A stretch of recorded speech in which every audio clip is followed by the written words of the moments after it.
এর নেতৃত্বে তৌহিদযন্ত্র এসেছে, এসে এটাকে উৎখাত করার জন্য আমরা চেষ্টা চালাচ্ছি।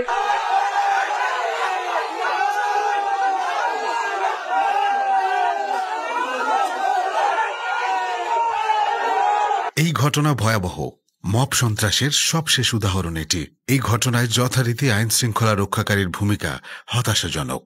কবর থেকে মরদেহ তুলে পোড়ানোর ঘটনা গোটা দেশকে করেছে হতবাক। কিন্তু যারা এই মৃত লাশকে উপরে তুলে আঘাত করে আগুন দিয়ে পোড়ায়, এরা কখনো সভ্য জাতি হতে পারে না। রাজবাড়ীর একজন মানুষের লাশকে কবর থেকে তুলে তার লাশ পুড়িয়ে দেওয়া হয়েছে। নাউজুবিল্লাহ। যারা এই কাজ করেছে তারা মুসলমান না। কয়েক ঘন্টা ধরে চলা এই তাণ্ডব সরকার থামাতে পারেনি। এই বীভৎস নারকীয় ঘটনার পর যথারীতি সরকারের পক্ষ থেকে একটা বিবৃতি দেয়া হয়েছে। সরকারের গুরুত্বপূর্ণ ব্যক্তিরা ঘটনার বিরুদ্ধে সোচ্চার হয়েছেন।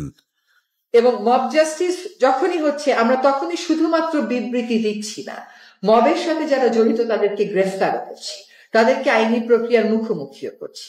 যে জিনিসটা করছে, একটা জিনিস আপনার ক্ষেত্রে আমরা কিন্তু খুব অসহিষ্ণু হয়ে গেছি। আমাদের কিন্তু ধৈর্য সহ্য করে নাই। যারা এটা করতে তাদের আমরা অবশ্যই আইনের আওতায় নিয়ে আসবো। প্লাস আপনাদের মাধ্যমে আমি একটা অনুরোধ করব, সবাই একটু ধৈর্যশীল হওয়ার জন্য। চারটা ঘটনা, সেখানে পুলিশ এবং প্রশাসনের গাড়ি ভাঙচুর, মাজার ভাঙচুর, কবর থেকে লাশ উত্তোলন এবং লাশ পড়িয়ে ফেলা। এই চারটা ঘটনার ভিডিও ফুটেজগুলো বিশ্লেষণ করে এ পর্যন্ত 7 জনকে গ্রেপ্তার করা হয়েছে। সমাজ ব্যবস্থার কাছ থেকে, রাষ্ট্রীয় কাঠামোর কাছ থেকে আমাদের আশা আকাঙ্ক্ষাটা কি,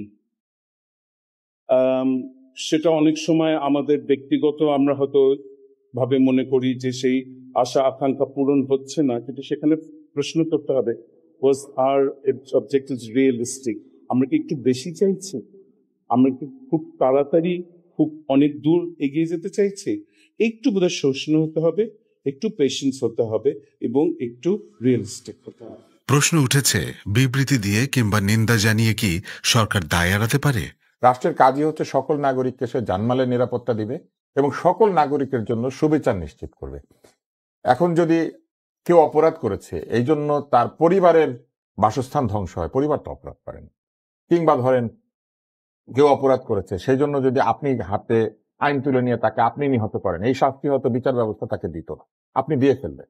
এই কাজটা আসলে কোনোভাবেই রাষ্ট্র নির্মাণের ক্ষেত্রে সহায়ক হবে না, বরং আমাদের রাষ্ট্রকে সারা পৃথিবীতে বিতর্কিত করে তুলবে। অথচ আমাদের গণমাধ্যমে এ নিয়ে নেই কোনো প্রশ্ন, কোনো সমালোচনা।